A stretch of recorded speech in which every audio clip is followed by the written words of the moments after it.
I play a fair bit of Dead by Daylight. Since I started playing a couple of years ago, it's replaced League of Legends as my go-to just load up and play a few matches whenever game. And over that time I've seen various things that I think are overpowered, underpowered, or just in need of a rework.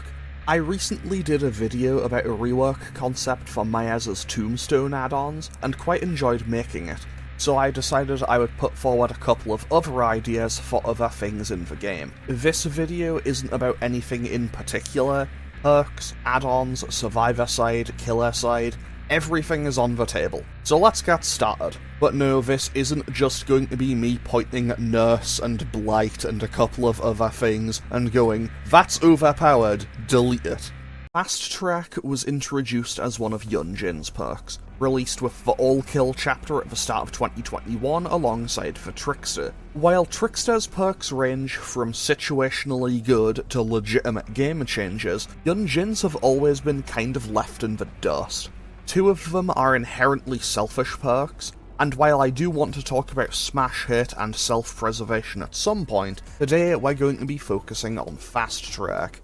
Fast Track grants free tokens up to a maximum of 27, and doing a great skill check will consume all of those tokens on a gen. On paper, this could be quite useful, and then you realise you get the tokens free at a time every time another survivor is hooked. While this does kind of make sense as a selfish perk for Yunjin, it's also a borderline useless perk, because at its maximum potential you're getting about a third of a gen done, but at that point all of your teammates are dead and you're realistically looking for the hatch. So even when you're playing selfishly, it just isn't worth running. While I was trying to get footage for Fast Track, the most stacks I got was 12, and depositing all of them did about an eighth of one gen.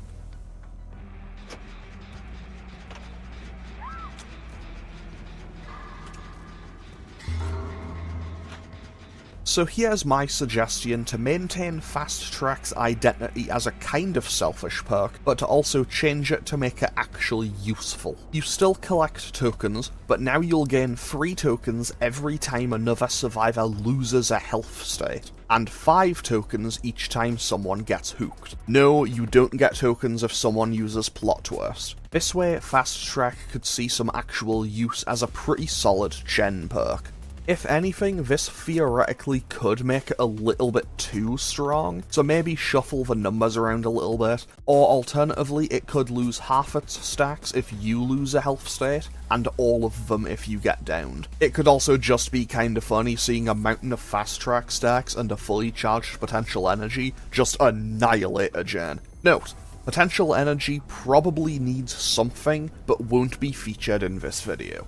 My only real worry about buffing Fast Track in this way would be that if a group of survivors all ran it, it could lead to some potentially extreme and oppressive gen rushing strategies. Although even then, it wouldn't be quite as bad as the corrective action hyper focus combo that was shredding gens in like 25 seconds, which thankfully never made it to live servers. This rework keeps Fast Track as kind of a selfish perk, but more in a help me to help you type of way. Alternatively, it could keep its current effect, gaining tokens when another survivor is hooked, and be buffed to 5 tokens per hook, with 10 tokens being given when a survivor is hooked for a 3rd time and killed. Only instead of doing flat progression, it removes that number of maximum charges required to finish the gen, and quite literally fast-tracking its progress as a result. I do think the current iteration of Fast Track could work. I think it could be really strong if perks were available in 2v8. Septic Touch was introduced as one of the Dredge's perks, released for the 6th anniversary as part of the Roots of Dread chapter, and it's a perk that's never really found all that much of a use even in niche builds. Its name also maybe doesn't make the most sense. Septic's definition is basically just infested with bacteria, poisoned, infected, whatever you want to call it. So how does that translate to the perk? When a survivor is healing in your terror radius, they get blindness and exhaustion lasting up to 10 seconds after the healing ends, and this effect is garbage. So how would I change it? I would change Septic Touch to be partially an anti-heal perk, but also to make it a hook perk. When a survivor is unhooked, the person who saved them gets a negative effect. If they're healthy, maybe they get the blindness or exhaustion effect that they would get from it now, but it's when they're injured that the new septic touch comes into play. If an injured survivor unhooks, they'll be inflicted with the broken status, meaning that they can't heal, and this will persist until either the person they unhooked is healed, or they get hooked themselves. Admittedly, I originally didn't have the or they get hooked themselves bit, but then realised that you could effectively create a pseudo-terminus if you did it in the right way, and realised that could maybe be a bit unfair. This way, it has a solid effect that can mess with the survivors, while also granting it some more natural synergies. Perks like Leverage to maintain the broken effect by making it take longer to heal the unhooked survivor, or with Make Your Choice to add a level of threat to the unhook regardless of if the survivor going for the save is injured or not. However, just like with many things in DBD, this does run the risk of being amazing in solo queue, but terrible against a coordinated group. Ace is a character with weird perks tying back to his history as a gambler. Up the Ante currently works as a weird luck perk.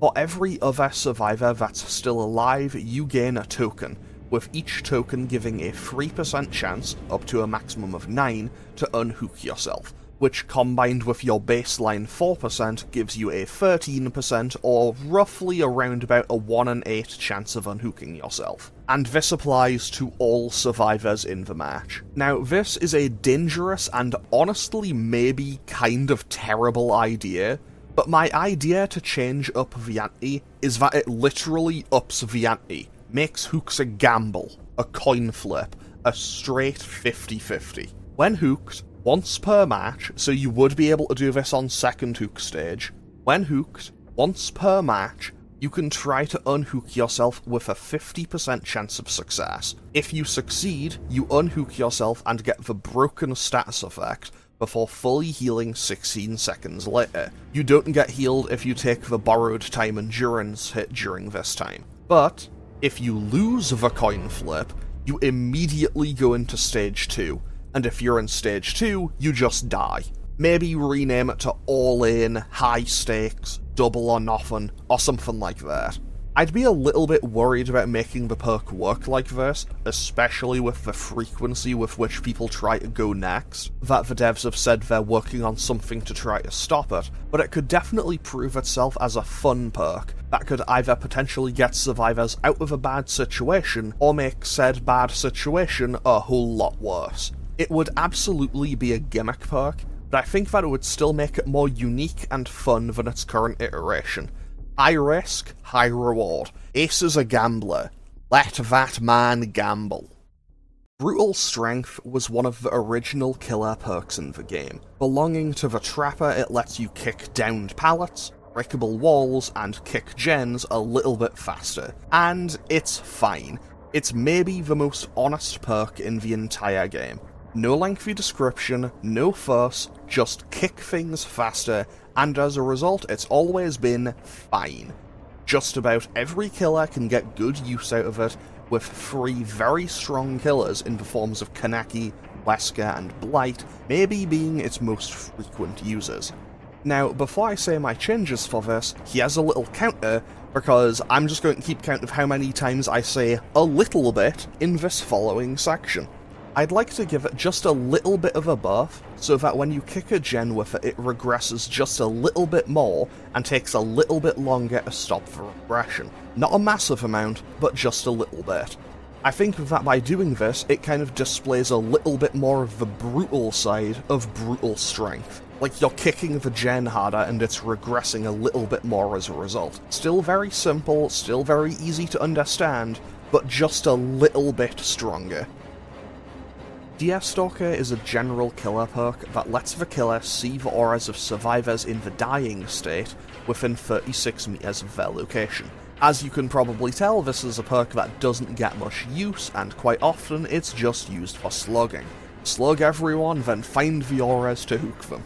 However, I think a lot of players can attest to this having happened at least once, especially when going for an adapt. You'll see the last two survivors down one and chase the other because you need the 4K for the adapt, but by the time you down the second survivor, the first one's crawled away into a corner or something, so you hook one of them, and then regardless of if they abandoned the game or not, the final survivor just bleeds out because you can't find them in time. And of course, they then get mad in the endgame chat because they got slugged for however long. So here's my change for it. Delete it. Make it base kit. But make it not reveal the aura of survivors using plot work. Its niche is borderline non-existent and kind of encourages an unhealthy playstyle, and while making it base kit won't magically stop people getting mad in endgame chat, it would at least mitigate a bit of the pointless downtime for the killer side, and at the very least it wouldn't incentivize slugging any more than the abandon feature already has. I feel like since the introduction of the abandon feature, the number of games where people just slug has increased exponentially. Maybe I just have really bad luck in my games. No, that's just me speaking from my own personal experience. Released as part of the Curtain Call chapter in June of 2018, Boil Over is a perk belonging to Kate Denson. It hides the aura of nearby hooks, and you struggle harder against the killer as they try to hook you. You'll also gain a chunk of progress towards escaping the killer's grasp if they fall from a height, be it off a hill or through a hole or something. The problem with Boil Over is that it serves its niche, and its niche is exclusively in builds that are solely there to be annoying, and make yourself borderline unhookable. Boil Over with Flip Flop and the time-tested Boil Over Sabotage Survivor squads, often with a map offering and free petrified oaks, but outside of annoying the killer, the perk just isn't very good and is rarely useful. Outside of these scenarios, Boil Over really only affects people in three situations, those being new players, people playing on a controller, and on maps with narrow doorways like the treatment field. Hiding the hook auras is rarely useful, because even without the auras they're usually very easy to see, especially on the outdoor maps which make up a majority of the ones in the game. Seriously, there's only a handful of indoor maps in the game, and funnily enough, outside of Treatment Theatre, they're all licensed. The Game from the Saw chapter, Hawkins from Stranger Things, Midwich from Silent Hill, RPD East and West from Resident Evil, and technically Forgotten Ruins from the Dungeons & Dragons chapter. So how would I change Boil Over? I'd change it so that it starts weak, but gets stronger each time you've been hooked. Give it more of a fight for your life type feel, like you're on the verge of death but you're not going without a fight.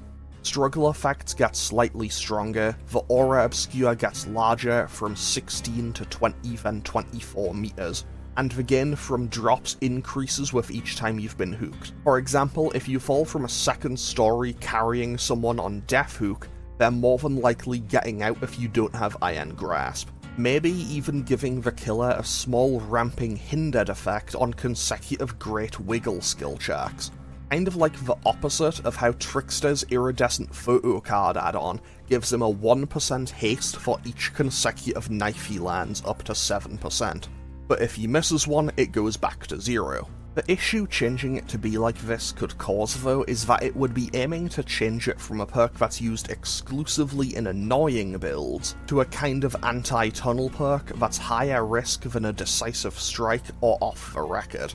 If the change proved to be absurdly annoying or just made people outright unhookable, they could do a hotfix nerf to make the effects start diminishing the more other survivors get hooked, to make it more of an outright but potentially risky anti-tunnel perk. It's a change that would hopefully make the perk more viable in solo queue, but the problem is that it also makes the Boil Over Sabotage strategy even stronger, which would only encourage killers to slug more, and that ends up promoting annoying and unhealthy playstyles for both killer and survivor. Out of all of the changes in this video, I think this is the one I'm the least happy with, and I might revisit it at a later time if I do another video like this. When Pinhead was introduced into the game in the summer of 2021, he brought with him a new type of perk in the form of Scourge Hooks, and Hangman's Trick, one of the Pig's perks, was reworked to be a Scourge Hook in the summer of 2023, specifically the same patch when Nicolas Cage was added to the game. Hangman's Trick was, and still is, considered to be one of the worst perks in the game across both the killer and survivor sides. Originally, hooks destroyed by sabotage or sacrifice would repair themselves automatically after 10 seconds, and you would get a loud noise notification when someone started sabotaging a hook. While it's not the 10 seconds it was on launch, hooks repairing after being sabotaged or a survivor being sacrificed is now just base kit, with the perk keeping the notification of people sabotaging hooks, but while you're carrying a survivor, all survivors within 12 meters of a Scourge Hook will have their aura revealed. This is largely useless, as evidenced by it consistently being one of the least used perks in the game. It puts it next to Shattered Hope in terms of just being absolutely worthless as a perk. As is, Hangman's Trick only really gives you the benefit of the sabotage notification, but chances are you can see them doing it anyway, meaning that it's pointless. And the aura reading isn't exactly helpful when you could just run Awakened Awareness and get better, less situational aura reading. So, how would I change Hangman's Trick? Hangman's Trick's problem is that its identity has always been as an anti-sabotage perk, which makes it niche to begin with, since that relies on the survivors either bringing a specific toolbox or the perk Saboteur. I wanted to keep that identity while also giving it a new effect, and the new effect is extremely simple. It basically acts like Trapper's Bloody Coil add-on, only for hooks. Maybe it can put injured survivors into Deep Wound, which I guess would make it more like the Xenomorph's Acidic Blood add-on, but you get the idea. You sabotage for hook, and you get injured. On top of that, we keep it as a Scourge Hook, but now when the survivor is unhooked, they're given the broken status effect for 40 seconds. I don't know how this could interact with Second Wind though. This isn't going to suddenly make Hangman's Trick an incredible perk. It's not suddenly going to be up there with Pain Rares and Corrupt Intervention in the conversation for the best killer perks in the game, but it definitely gives it a bit more of a use than it currently has. The Legion are one of my favourite killers in the game, and while I think they generally have some pretty solid add-ons, they definitely aren't all winners. I'm sorry Joey's mixtape, your baseline is sick, but you're trash and not the topic of this section, because the topic of this section is one of their purple add-ons, that being BFFs. The way BFFs works is that you gain tokens by chaining hits with Feral Frenzy, and once you reach 15 tokens, the add-on will activate, giving you 6% haste. But this only activates in the end game once all of the gens are done. Naturally, this pairs BFFs into a combo with batteries included and nowhered, usually with no way out as well, to create a super speed endgame Legion, with the 5% from batteries, 6% from BFFs, and 7% from nowhered to give an 18% boost, while blocking the exit gates for up to a minute. But that's the thing, it's only in the endgame, and basically requires nowhere to be useful. I don't even know what footage I'm going to be using here, because every game I played using BFFs, either I was against a coordinated team on a huge map that made chaining hits extremely difficult, I got all the hits I needed and won before the gens were finished, or I got all of the hits I needed and then the add-on didn't provide any real value because nowhere got cleansed immediately. Now, could some of these have just been bad games? Absolutely, but it still just wasn't worth running.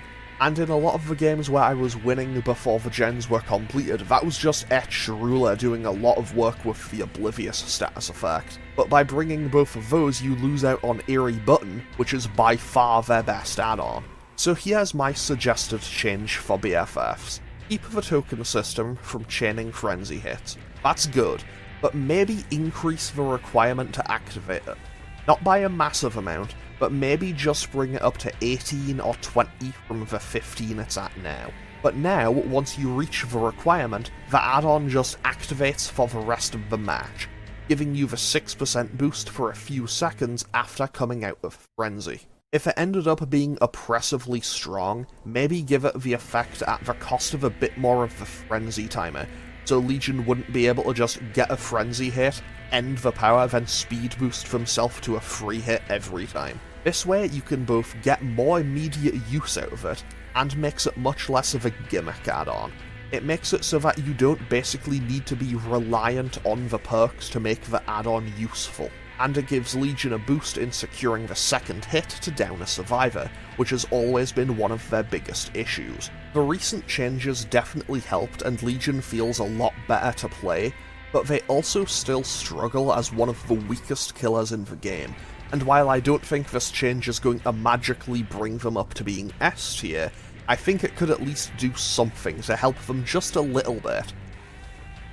The Unknown released in February 2024 as part of the All Things Wicked chapter, and it has some interesting perks.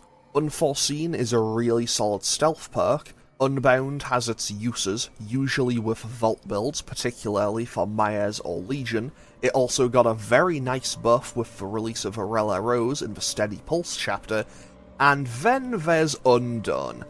Undone suffers from one quite large issue. It gets tokens when survivors miss skill checks, which unfortunately means that it doesn't really get much use either for its regression or its gen blocking ability. And since Arella released and the dreaded skill check when you let go of a gen isn't a thing anymore, you don't even get the free stacks from that happening. I say that, but this happened to me after the patch had gone out. It definitely happens less frequently though. Mintskull mentioned it recently in his video about killer perks that no one uses, and how it could possibly work by gaining stacks by breaking pallets or breakable walls, and I think that's a really good idea. But I think it also makes the perk a little bit too map reliant, because some maps just don't have a whole lot of pallets, and behaviour seem to hate the idea of giving maps breakable walls these days. This also gives the perk a limited number of uses throughout the match. So here's my idea. The characters have nothing to do with each other, but I could see Undone working almost like the opposite to the reworked fast track I suggested earlier in the video, where now you'll gain stacks of Undone when you deal a damage state to survivors or hook survivors. This way the perk incentivizes aggressive play to get more stacks. Obviously killers like Plague, Legion and Kaneki could be very good users of it. It might not be a perfect change for the perk, but I think that it would definitely at least make it a bit more appealing outside of unknown adept attempts and impossible skill check doctor builds. But here's the thing, even on impossible skill check doctor, it's still bad right now. Even if you got stacks when survivors missed skill checks on snapping out of it, it still just wouldn't be good. In its current state, you need survivors to miss 7 skill checks to get the same effect as hooking a survivor and kicking a gen once with Pop Goes for Weasel. The only time I got that to happen while I was trying to get footage for this was a match on the game as Doctor, where I had an almost fully stacked Huntress's Lullaby, and by the time the stacks of Undone had gotten to a worthwhile amount, 4 gens were done, the remaining 3 had no progress, and 2 people were about to die. The problem with current Undone is that you need to work harder and rely on survivors messing up for a worse reward than you'd get from Pop Goes for Weasel. On top of that, by making it remove a flat number of charges as opposed to a percentage from the gen being kicked, it could also feasibly make it a viable alternative to Pop Goes for Weasel.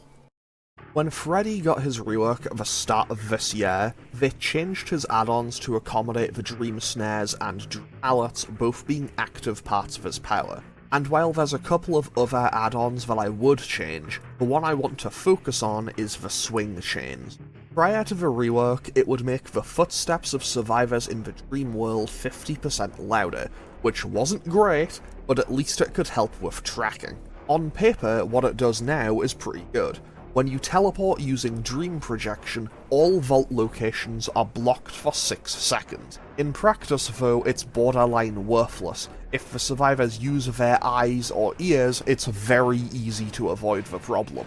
Maybe you get a hit from it if the gen is super close to being done and they greed for it, but that's less on the blocking effect and more the survivor choosing to stick on the gen. Since the vaults get blocked when you arrive and not when the channel starts, the survivors have more than enough time to get out of there. 2 survivors can vault out of a window in time. You could bring the Paint Thinner add-on alongside it to teleport twice as fast, but that's only to people who just dropped a Dream palette, meaning that as a combination it's not exactly going to be too helpful. So how would I change the swing chains to make them stronger and worthy of being a purple add-on? First, I'd give the Dream Projection effect to all gens like how the pre-rework class photo was. This adds a potential mind game to which gen he's going to, and I'd make the effect activate before he arrives, so the survivors still have a bit of time to run, but they can't just bail 2 people out for free, especially not out of a god window like it currently is on Garden of Joy. If that wasn't enough, I'd maybe make the Dream Projection come through a little bit faster, speeding up the teleport to catch survivors by surprise. Now, I know that when Behaviour put out their stats recently, Freddy had the highest kill rate in both high and low MMR, which some people probably saw and demanded nerfs, but if you look at the majority of killer tier lists, he's pretty consistently middling at best, if not on the lower side, even after the changes. And I don't think that making one terrible add-on usable is suddenly going to make him broken. Obviously, I don't have a means of testing any of these ideas to see if they would actually be any good in practice, and there's a lot more perks and add-ons in DBD that could use something, either a buff, a nerf, or just a full rework, but I think that'll do it for today. Let me know what you think about all of these in the comments. As always, feel free to leave a comment or click any of the buttons down below if you feel so inclined, and I'll hopefully see you all again soon, either for another video on here, or for an LP on my main channel. Okay, thanks for watching. Later.